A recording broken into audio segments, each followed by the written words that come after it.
오늘 함께 나누실 하나님 말씀 디모데후서 4장 2절 그리고 요한일서 1장 8절에서 9절인데 저와 여러분이 한 목소리로 우리 함께 읽겠습니다. 시작. 너는 말씀을 전파하라. 때를 얻든지 못 얻든지 항상 힘쓰라. 범사의 오래 참음과 가르침으로 경책하며 경계하며 권하라. 요한일서 말씀 시작. 만일 우리가 죄가 없다고 말하면 스스로 속이고 또 진리가 우리 속에 있지 아니할 것이요 만일 우리가 우리 죄를 자백하면 그는 미쁘시고 의로우사 우리 죄를 사하시며 우리를 모든 불의에서 깨끗하게 하실 것이요 아멘. 오늘 우리에게 주시는 하나님의 말씀입니다.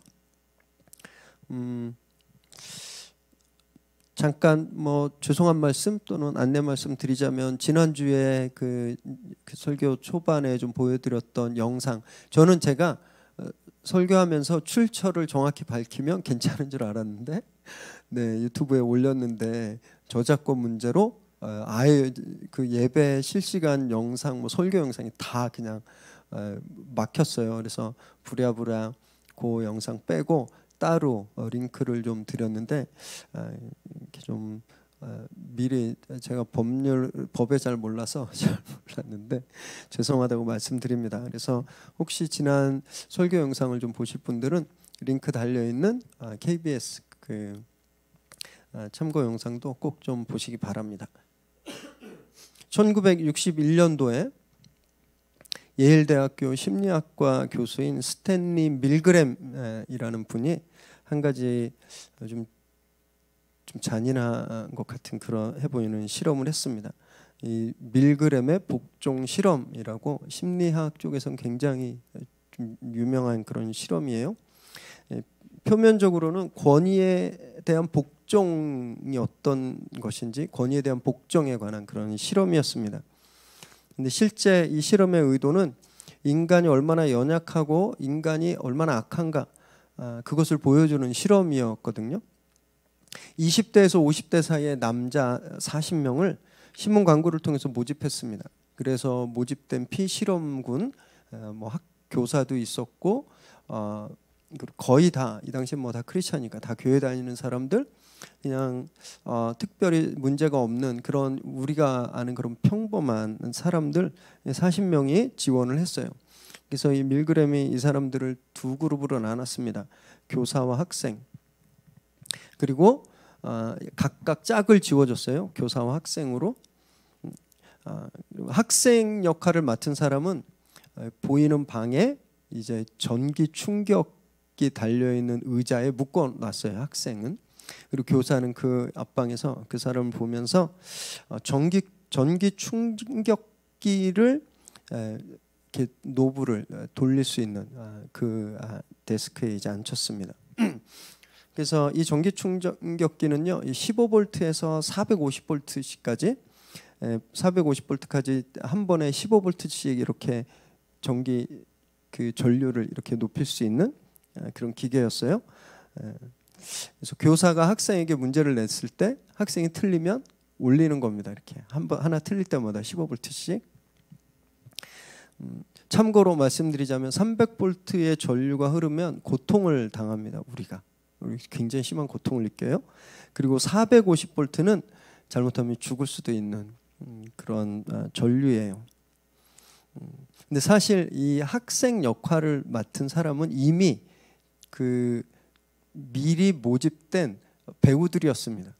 연기를 하게끔 하는, 물론 이제 그 사람들 다 페이를 받았는데, 그리고 전기 충격기도 사실 가짜였어요. 이거를 틀 때 소리가 나고 특수 음향이 났지만 사실 전류는 흐르지 않고, 그리고 의자에 앉아 있던 학생 역할을 하는 사람들은 배우라 그 이제 자기한테 어느 정도 전류가 오는지를 보고 막 이렇게 그 연기를 해야 되는 막 이런 찌찌직 막 이런 연기를 해야 되는 사람들이었어요. 원래 이 실험의 의도는 인간의 도덕성을 확인하는 것이었거든요. 그래서 아무리 명령하더라도, 강요된 명령이 있더라도 사람들은 자기 양심과 도덕성에 따라 행동할 것이라고 생각했습니다. 예를 들면 문제가 틀려서 학생이 문제가 틀려서 교사가 계속 전류를 높일 때 학생이 괴로워하는 걸 보면 지시자가 볼트를 올려주세요, 더 올려주세요, 더 올려주세요 해도 안 하겠다라고 생각했던 거예요. 이 밀그램이란 분이.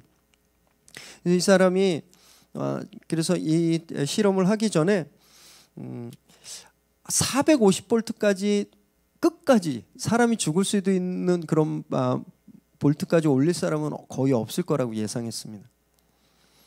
그래서 약 3% 이 피실험자의 선생 교사 역할 맡은 사람들의 한 30% 정도만 한 300볼트, 사람들이 좀 괴로워하는, 사람들이 괴로워하면 그다음부터 안 올리겠다 생각했어요. 실험이 진행되고 결과가 어땠는지 아세요? 너무너무 충격적이게 약 65%의 피실험자가 450볼트까지 전류를 올렸습니다. 실제였다면 65%가 사람을 죽였다라는 거예요. 이 당시 이 실험에 대한 그런 기록들을 보면 막 300볼트부터 학생 역할을 맡은 배우들이 막 몸부림을 쳤대요. 막 괴롭다고 막 소리치고 제발 그만 해달라고. 그리고 심지어는 어떤 사람은 죽은 것처럼 연기를 했지만 450까지 계속 올렸다라는 거예요. 굉장히 충격적인 실험이죠. 이 실험 끝나고 그 교사 역할을 해서 막 이걸 올렸던 사람이 트라우마가 생기기도 하고 막 그래서 이 심리학계에서는 윤리 논쟁, 실험에 대한 윤리 논쟁이 굉장히 거세게 좀 일어났었고요. 또는 이 실험을 통해서 입증된 결과로 나치에 부역했던 사람들 어쩔 수 없었다라고 하는 이런 면죄부를 주는 듯한 그래서 옹호할 수도 있다라고 하는 그런 비판도 굉장히 심하게 받았습니다. 2016년도에는요. 밀그램의 이 실험을 영화한 영화 밀그램 프로젝트라는 영화가 개봉되기도 했습니다. 궁금하시면 한번 좀 보시면 좋을 것 같아요. 근데 이 실험만 있었느냐?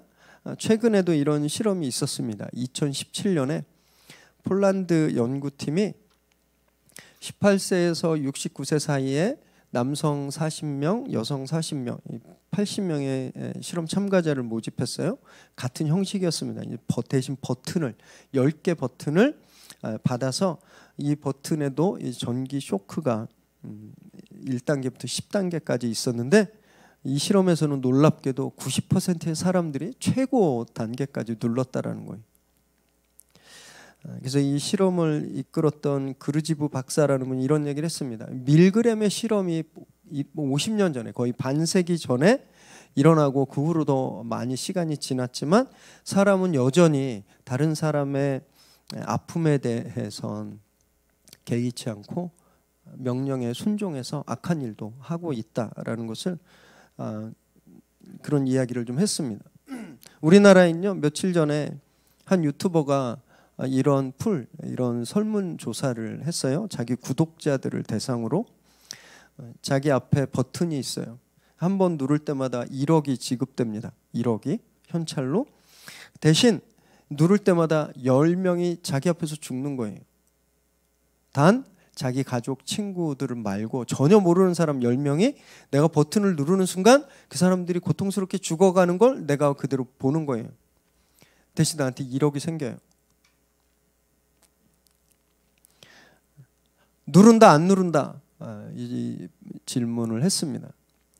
여기에 무려 13만 명이 투표를 했어요. 이 사람 구독자 중에 13만 명. 결과가 어땠을까요? 72%인 93,600명이 누르겠다고 답했습니다. 1억 생기면 10명, 내가 모르는 사람 10명 죽는 건 괜찮다고 대답한 거예요. 물론 어떤 과학적이고 또 합리적이고 심리 조사나 통계 조사처럼 과학적인 어떤 장치가 마련되어 있는 건 아니지만 그래도 우린 제가 지금 말씀드린 이 수십 년 전부터의 실험에서 최근에 놀이 같은 이런 그 설문조사까지 이걸 보면서 우리가 한 가지 결론에 도달하는 거죠. 사람은 강요에 의해서든 아니면 자발적으로 선택하든지 간에 자기하고 상관없으면 자기가 책임지지 않으면 다른 사람을 죽이는 것도 거리낌 없이 할 수 있다라는 겁니다. 얼마든지 악해질 수 있다라는 거예요. 서슴없이 할 수 있다라는 거죠. 이런 비슷한 실험들이 정말 수도 없이 많이 진행되어 왔거든요. 저는 이 실험들이 증거하는 건 이거다라고 생각하는데요. 사람의 본성은 악하다라는 겁니다. 사람 본성은 악하다라는 거예요. 이 사람들이, 이 피실험군들이 다른 사람을 죽인 살인자들도 아니었고 그냥 일반적으로 그냥 평범하게 생활하는 사람들이었지만 그 중에 절대 다수들이 이런 일을 한다라는 거죠. 우린 지난주에 이 구조적인 죄에 대해서 살펴봤죠. 나는 양심적으로 살고 도덕적으로 살아도 어쩔 수 없이 나를 죄인 되게 만드는 구조가 있다라는 거예요. 이 세상이죠. 이 시스템 안에서는 우리는 절대로 이 죄로부터 자유로서 벗어날 수 없다라는 거예요.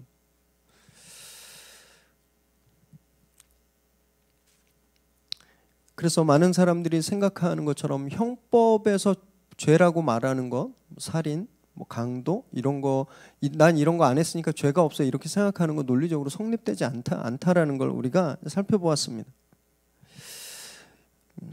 오늘은요, 죄의 다른 면에 대해서 저희가 한번 살펴볼 거거든요. 그리고 이것이 궁극적으로 우리가 정말 가르치고 말해줘야 되는 겁니다. 죄의 본성, 죄의 본질에 관한 거예요. 우리 인간 본성에, 지난주에는 우리 바깥에 존재하는 시스템이라고 하는 죄에 대해서 우리가 살펴봤다면 오늘은 이 안에 자리 잡고 있는 죄에 대해서 우리가 한번 살펴보게 될 겁니다. 오늘 말씀을 나누실 때 믿는 우리들은요, 아, 죄가 이런 거구나 라고 하는 이 경각심을 좀 다시 좀 갖게 되면 좋겠고요. 또 믿지 않는 분들에 대해서는 그들도 이 사실을 좀 깨달아서 빨리 예수님께 좀 돌아올 수 있도록 우리가 그들을 바로잡아주는 그런 일들을 좀 하게 되기를 바랍니다. 우리 올해 주제 본문인 디모데후서 4장 2절 말씀 함께 읽으실까요? 시작.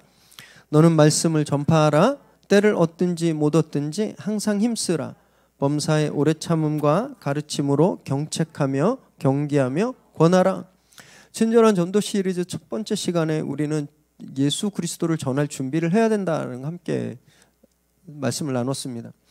우린 여태까지 죽어서 가는 천당을 전했고 예수 믿을 때 받는 축복을 전했고 우리 컨텐츠가 그런 것이었는데 그게 아니라는 거예요. 우리의 컨텐츠는 예수 그리스도를 전해야 된다라고 말씀드렸죠. 그래서 우리가 그 준비를 해야 되는 것에 대해서 말씀을 나누었습니다. 그리고 두 번째 시간인 지난주엔 내가 양심적으로 살아도 벗어날 수 없는 죄가 있다. 기본적으로 우리는 다 죄인이라는 것을 우리가 믿지 않는 분에게 어떻게 설득할 수 있을까? 그들을 어떻게 죄인이라고 생각할 수 있게 할까에 대해서 첫 번째로 죄의 구조에 대해서 우리가 말씀을 나누었는데요. 오늘은 외적이 아니라 이 내적으로 우리 본성에 깊이 자리 잡고 있는 죄에 대해서 살펴볼 거예요. 이 안에 있기 때문에 너무 익숙해졌습니다. 그게 죄인지 모르는, 그렇게 잘못된 삶을 살고 있는 그 사람들을 바로잡아줘야 되는 책임이 우리에게 있습니다. 이게 복음 전도자들이에요. 그것이 디모데후서 말씀에서는 경책하다라는 말입니다. 경책, 잘못을 가르쳐주고 바로잡아주는 것. 지난 시간에 나누었던 대로 이 세계는 죄로 가득 차 있죠. 그러면 이 세계는 처음부터 악했나요? 그냥 이 세상이 시작할 때부터 죄로 가득했나요? 우리는 아니라는 걸 알고 있죠. 그죠? 왜냐하면 창세기를 우린 믿잖아요. 하나님이 이 세상을 창조하실 때 아름답게 지으셨습니다. 모든 것이 평화롭고 조화롭게 지으셨어요. 하나님 보시고 너무너무 좋아하셨어요. 그런데 아담과 하와의 죄로 말미암아 이 조화가 깨지게 되었죠. 죄가 즉시 세상에 들어왔습니다. 죄를 짓자마자 아담과 하와는 거짓말을 하고 남에게 자기 책임을 미뤘어요. 그리고 그 다음 세대에서는 인류 최초의 살인까지 벌어지게 되었죠. 그 후로 죄가 급속도로 퍼져나갔습니다. 그래서 온 세계에 죄가 만연하게 되었어요. 그래서 하나님께서 홍수를 통해서 이 세상을 다시 리셋하실 수밖에 없으셨죠. 우린 믿는 사람들이기 때문에 이 사실을 받아들이는데 전혀 문제가 없습니다. 믿지 않는 분들이 이 말을 들으면 어떨까요? 믿지 않는 분에게 에덴 동산에 대해서, 선악과에 대해서, 아담과 하와에 대해서, 노아 홍수에 대해서 믿지 않는 사람들에게 한번 말해 본 적이 있으세요? 그런 경험이 있으신 분 계신가요? 그 얘기를 들을 때 아유 그랬구나, 내가 너무 잘못했네, 우리 죄인이네, 막 이렇게 감동하고 거기에 막 동의하시던가요? 아니에요. 믿지 않는 사람들에게 선악과 얘기하고 노아 홍수 얘기하고 아담과 하와 얘기하면 그냥 전설의 고향처럼 듣습니다. 그냥 곰이 마늘 쑥 먹고 사람 됐다고 하는 단군 신화급으로 그냥 들어요. 다 알고 있어요. 아담과 하와 선악과 모르는 사람 없습니다. 특히 이 문명 세계에 사는 사람 치고는. 그 사람들은 다 그걸 신화로 생각해요. 그걸 진짜 믿는 우리를 바보라고 생각합니다. 그래서 이미 그렇게 생각하고 있는 사람들에게, 믿지 않는 분에게 아담과 하와가 죄를 져서 죄가 왔고 그래서 우리가 타락했고 그래서 막 홍수가 왔고 이렇게 이야기하는 것보다는 그냥 우리가 인간이 보편적으로 가지고 있는 우리 안에 있는 죄에 대한 본성, 이것으로부터 접근하고 시작하는 것이 저는 훨씬 더 지혜롭다고 생각합니다. 불교의 한국 불교의 굉장히 큰 스님이셨던 성철 스님이 계십니다. 잘 모르신다면 이분이 하신 굉장히 유명한 말이 있어요. 산은 산이요 물은 물이로다.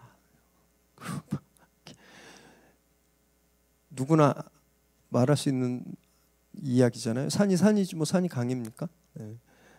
근데 이 당연한 얘기를 큰 스님이 하시니까 막 사람들이 막 감동받는 거예요.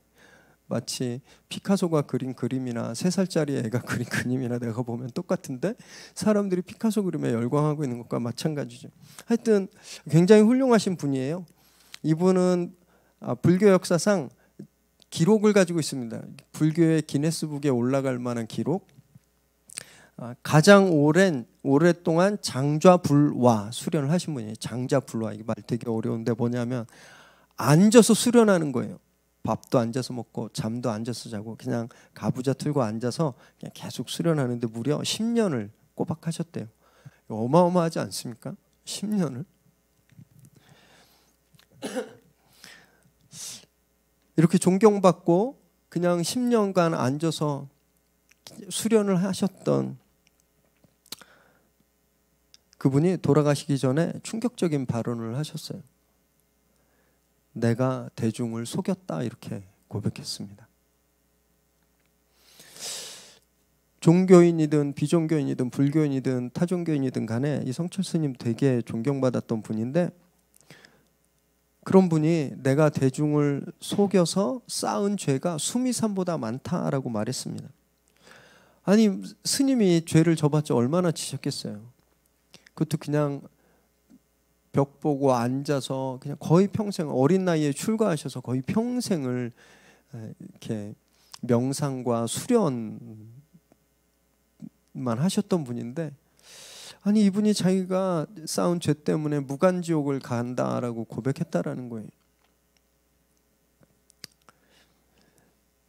우리보다 죄도 훨씬 적게 지으셨을 텐데, 저는 이분이 죄의 본질을 깨달아서 이런 고백을 하셨다라고 생각합니다. 아무리 많은 시간 수련을 하고 많은 세월 수양을 쌓아도 해결할 수 없는 우리 안에 있는 죄의 본질을 그분 보신 거예요. 그래서 아무것도 안 하고 계속 이걸 없애려고 그냥 가부좌를 틀고 벽 보고 수양을 해도 이게 없어지지 않으니까. 그런데도 사람들은 자기를 무슨 성인처럼 보고, 자기는 그런 사람들에게 불경을 가지고 좋은 설법을 하니까 이 자기가 너무너무 위선자처럼 보였던 거죠. 일평생 이렇게 수도에 정진한 분도 해결할 수 없는 죄 때문에 지옥 가겠다 이렇게 고백했다면, 여러분 그냥 일반인들은 어떨까요? 평소에 내가 죄인이라고 했을 때 내가 무슨 죄인이야, 내가 도둑질을 했어, 강도질을 했어, 뭐 이렇게 이야기하는, 나는 양심적으로 살았어, 난 윤리적으로 살았어 라고 이야기하는 평범한 사람들이 이분 앞에서 무슨 할 말이 있겠습니까?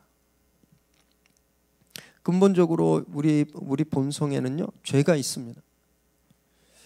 그래서 저는 맹자의 성선설보다는 순자의 성악설이 더 맞다 이렇게 봐요. 우리가 그냥 죄인이라는 거, 우리 안에 죄가 있다라는 것을 증명하는 증거가 너무나도 많습니다. 너무나도 많아요.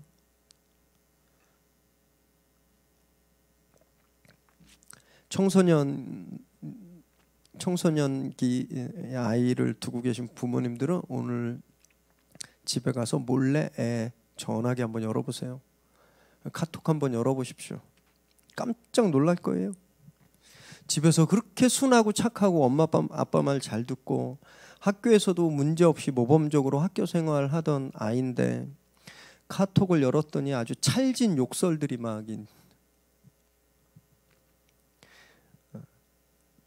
아이들에게 욕을 가르치는 부모 없잖아요. 저도 산이한테 욕 한 번도 가르쳐 본 적 없는데 저는 네. 욕 잘 안 합니다. 우리 아이들은.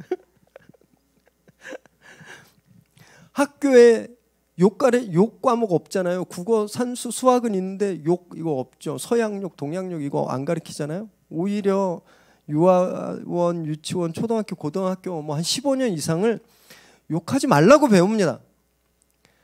도덕을 지키라고 배워요. 그냥 학교에서 착하게 살라고 가르칩니다. 싸우지 말라고. 그런데도 청소년 문제는 한 번도 심각하지 않았던 때가 없죠. 어른들도 마찬가지예요. 사기치고 도둑질하면 감옥 간다는 거 다 압니다. 매일매일 사기치고 도둑질해서 감옥 가는 사람들을 보잖아요. 하지만 사기꾼과 강도는 끊임없이 생겨나죠. 우리 DNA에 죄의 유전자가 있기 때문에 그래요. 배우고 그래야 한다고 알지만 이 안에 새겨져 있는 죄의 유전자가 우리를 죄짓게 하는 겁니다. 그래서 아무리 훈련을 하고 참선을 하고 또 배우고 강요당해도 교육받아도 끊임없이 죄에 끌려가는 거예요. 그 중에 가장 보편적인 것 하나 뽑아보자면요. 자기중심성입니다. 자기중심성. 이거 죄라고 생각하지 않는 분들 되게 많은데 우린 자기중심적이에요. 다 자기중심적. 내 손톱 밑에 가시가 내 옆에 앉아있는 분의 암보다 더 아픕니다. 그렇죠?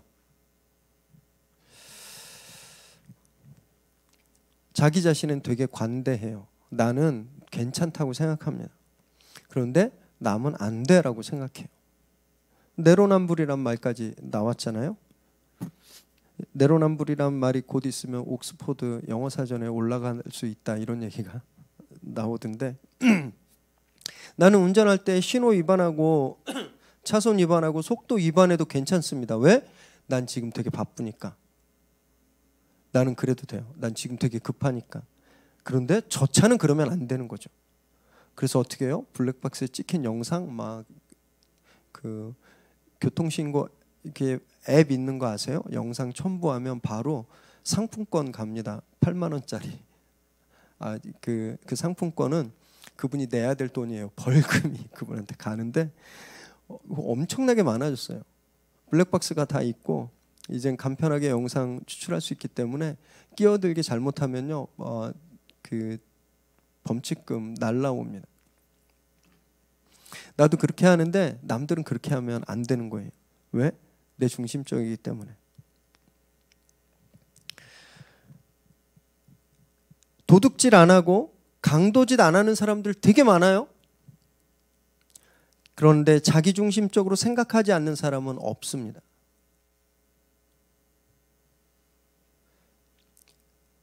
우린 기본적으로 다 내 중심적으로 살아요.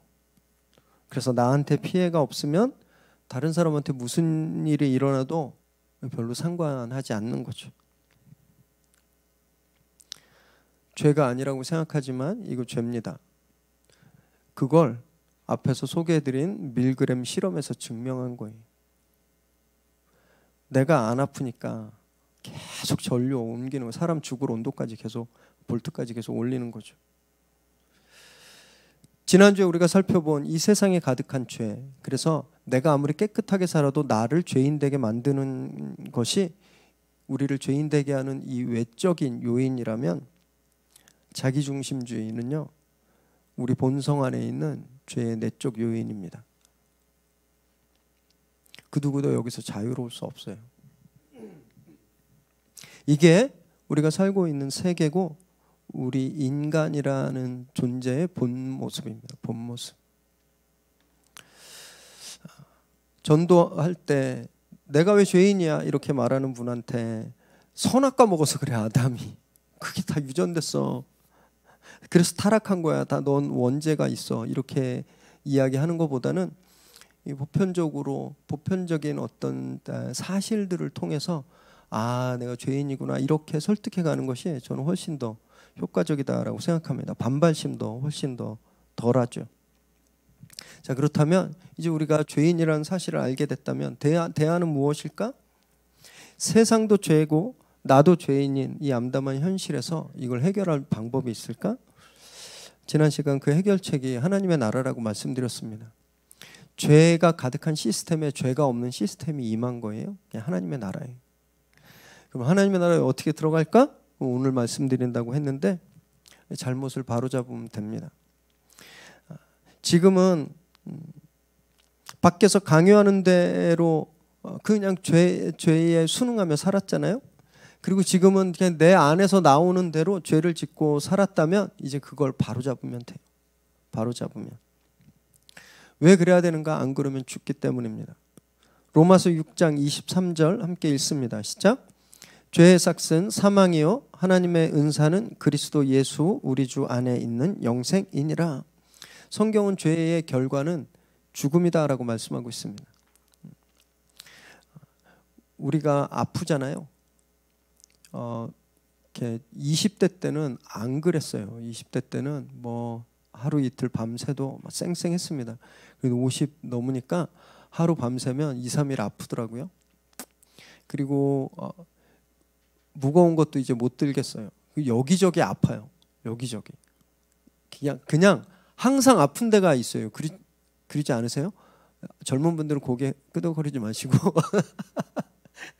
항상 아픈 데가 있어요. 젊었을 때는 건강미를 뽐내려고 운동합니다. 중년 넘으면 살려고 운동해요. 살려고. 운동 안 하면 못 살아요. 너무 힘들어서. 왜 우리가 이렇게 되는지 아세요? 왜 우리에게 병이 찾아오고 우리에게 아픔이 오고 우리가 이렇게 약해가는지 이게 다 죽어가는 과정이기 때문에 그래요. 다.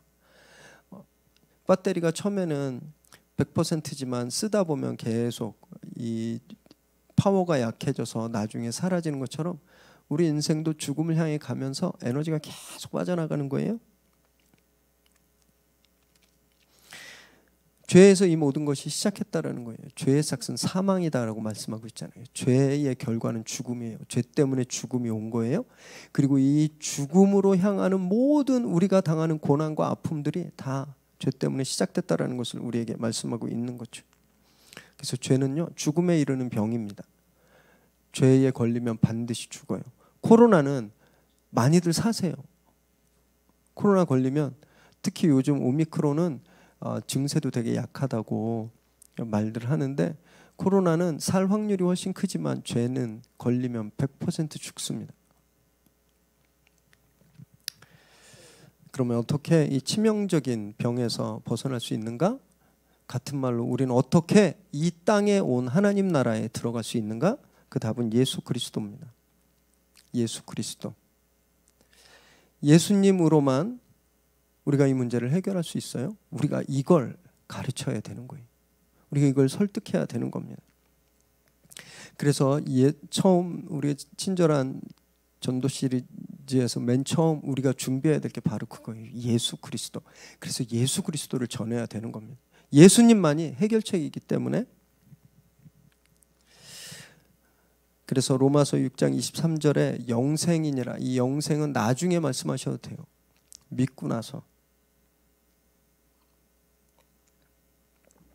어차피 믿으면 영생은 따라오기 때문에 지금 영생이 중요한 게 아니라 살아야 할 그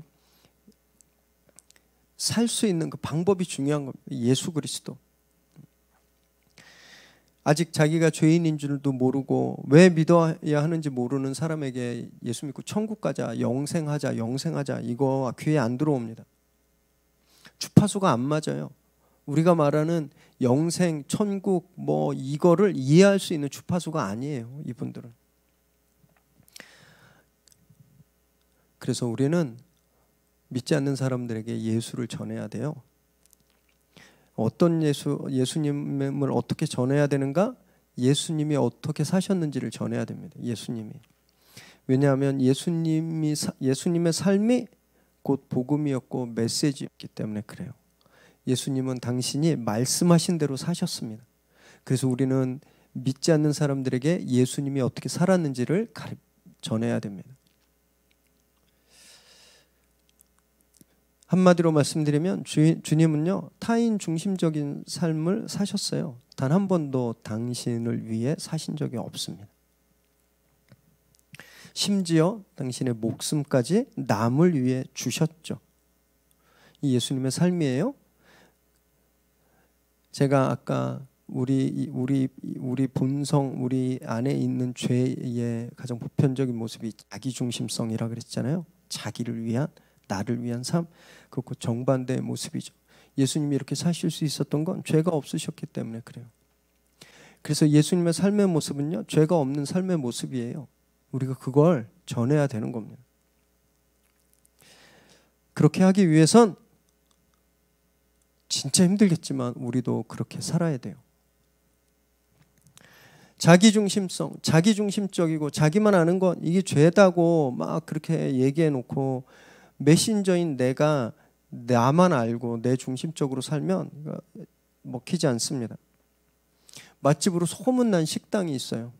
너무너무 맛있어서 막 인스타에 막 올라가고 막 팔로워가 100만이 넘고 아무도 그 맛의 비결을 모르는 거예요. 거기서 일하는 종업원들만 빼고. 그 비결은 조미료입니다. 조미료. 그런데 식당 메뉴판에 우리 식당은 조미료를 안 씁니다, 이렇게 크게 쓰고 막 홍보한다고 생각해 보세요. 조미료 써서 자극적인 맛, 그런 특별한 맛을 내놓고 우린 조미료 안 씁니다, 막 이렇게 간판에 홍보물에 막 이렇게 했다고 생각해 보세요. 그 주인이 직원들한테 교회 가자, 예수 믿자고 하면 가겠습니까?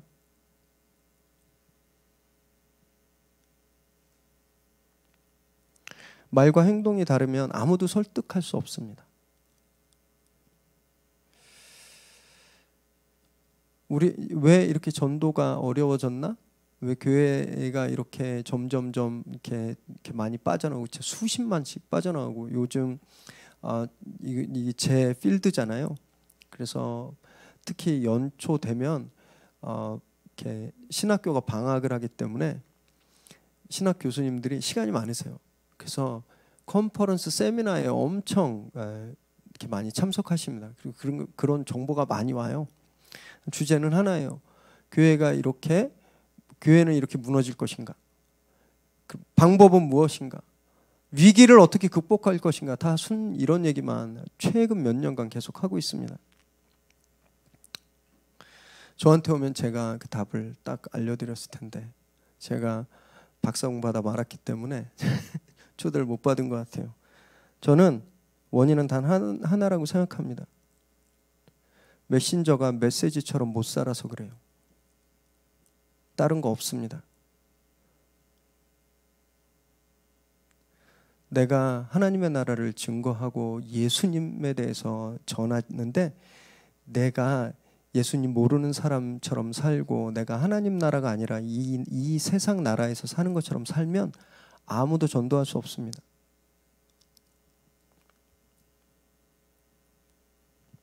그래서 우리 먼저 우리가 전하는 예수 그리스도를 닮아야 돼요. 이게 안 되면 아무것도 안 됩니다. 그리고 나서 사람들의 잘못을 바로잡아 주어야 되죠. 그건요, 그들이 자기의 죄를 회개할 수 있도록 안내해 줘야 되는 겁니다. 요한일서 1장 8절에서 9절 함께 읽습니다. 시작. 만일 우리가 죄 없다 하면 스스로 속이고 또 진리가 우리 속에 있지 아니할 것이요 만일 우리가 우리 죄를 자백하면 저는 미쁘시고 의로우사 우리 죄를 사하시며 모든 불의에서 우리를 깨끗게 하실 것이요. 믿지 않는 사람들은 너무너무 정확한데, 믿지 않는 사람들은 자기가 죄가 없다고 스스로 속이고 있어요.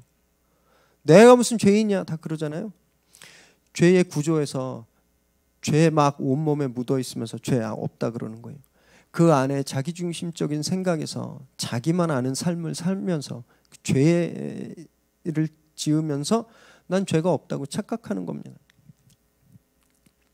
우린 그들에게 최선을 다해서 우린 죄인일 수밖에 없다라는 것을 설득해내야 되는 거죠. 그리고 죄를 고백하게 해야 되는 겁니다. 그래서 죄를 지으면서 죄인이 아니라고 생각하는 이런 인지 부조화를 바로잡아줘야 되는 거예요.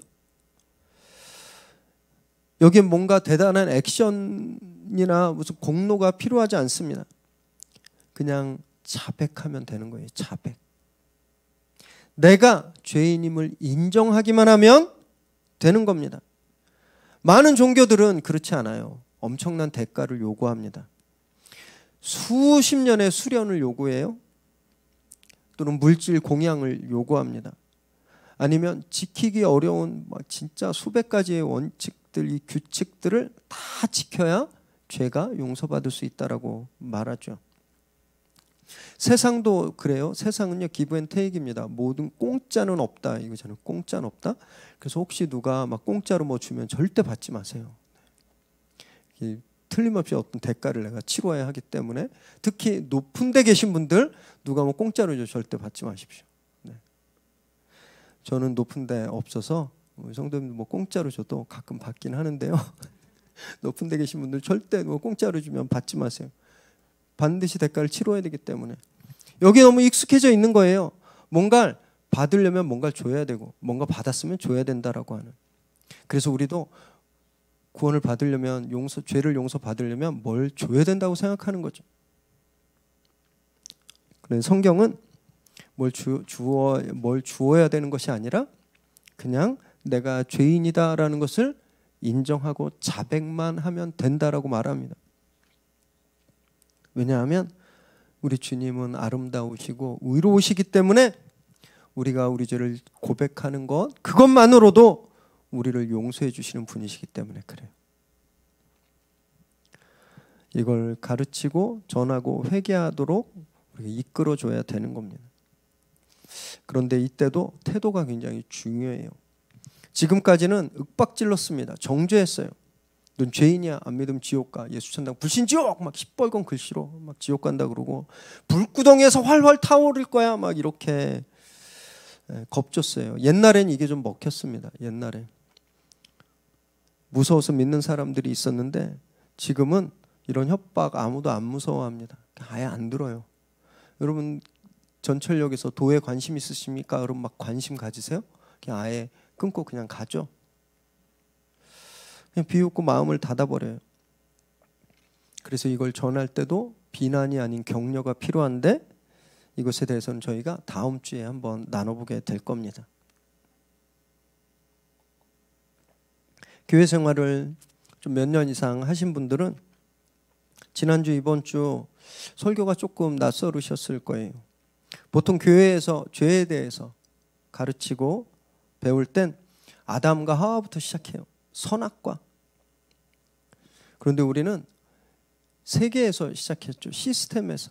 그리고 인간 본성에 대해서 이야기를 나누었습니다. 안 그래 보셨을 거예요. 또 죄에 대한 접근도 이미 죄가 해결된 사람의 입장에서 죄를 보는 것이 아니라 죄가 죄인지 모르는 사람 입장에서 보려고 우리가 노력해 왔습니다. 이것은 되게 익숙하지 않은 방법이에요. 이런 방법을 귀납법적 방법이라고 합니다. 영어로 인덕티브 스타디라고 하는데 무조건 믿으라고 하는 시대는 이제 지났습니다. 이 시대는요 더 이상 강요로 믿음을 받아들이지 않아요. 이 신앙뿐만이 아니라 다 그렇습니다. 거부해요. 포스트 모던 시대에는요 과거에 그렇게 강요하던 권위와 질서, 믿음들 다 해체당하고 있습니다. 우리가 전도해야 될 사람들이 이 포스트 모더니즘에 익숙한 사람들, 그냥 그게 그들의 삶인 사람들이에요. 남이 아닌 자기가 자기 주인이길 원하는 사람입니다. 그걸 누가 간섭하는 걸 극도로 싫어하는 사람들, 개인의 행복 추구권이 공동의 행복 추구권보다 훨씬 더 가치에 있는 사람, 내가 행복하는 게 최고야라고 생각하는 사람들이에요. 또 나만 아니면 괜찮다. 괜히 다른 일에 신경 쓰면 나만 귀찮아진다라고 생각하는 사람들.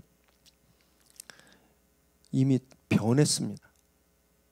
이미 사람들은 이렇게 변해 있는데 우리는요 수십 년째, 어쩌면 수백 년째 똑같은 방법으로 전도하고 있는 거예요. 요즘 4K 영상을 스마트폰 패드로 또는 스마트 TV로 넷플릭스로 4K 영상을 보는 시대에 50년 된 골동품 영사기를 끌고 영화 보자고 틀어주면 누가 보겠습니까? 신기하다고는 할 수 있어요? 그냥 안 보러 옵니다. 복음 빼고 다 바꿔야 합니다. 전도를 준비하는 작업, 사람들에게 다가가는 방법, 그들을 설득하는 대화 내용들 다 바꿔야 돼요. 그러지 않으면 가망 없습니다. 얼마 전 세상을 떠난 삼성의 고 이건희 회장이 뭐 많은 말들을 했지만 그분이 남긴 유명한 말이 있어요. 와이프 자식 빼고 다 바꿔 라고 말했거든요. 언제 말했는지 아세요? 이른바 신경영 선언이에요. 그때가 1993년입니다. 지금으로부터 거의 20년 전에 이미 기업이 20년 전에 다 바뀌지 않으면 죽는구나, 다 바뀌지 않으면 비전이 없구나라는 걸 알았다라는 거예요. 여러분, 이익을 구하고 이익을 목적으로 하고 돈을 목적으로 하는 기업들도 그 하찮은 가치를 위해서 다 바뀌어야 되는데, 그래야 된다고 20년 전부터 이야기해 왔는데, 사람의 영혼을 구하고 이 세상에 하나님 나라를 증거해야 되는 교회가 안 바뀌면 어떻게 될까요? 복음 빼고 다 바뀌어야 됩니다. 올해 2022년 여러분 진짜 복음 빼고 다 바뀌는 저와 여러분 되시기 바랍니다. 성경을 보는 방법, 성경 기도하는 내용, 예배드리는 태도, 살아가는 방식, 믿지 않는 사람들을 대하는 태도, 내 언어 생활 다 바뀌게 되시기 바랍니다. 그래서 정말 변함없으시고 아름다우시고 의로우신 예수 그리스도를 전하고 믿지 않는 분들을 바로잡아주는 저와 여러분 되시기를 주님의 이름으로 축원합니다.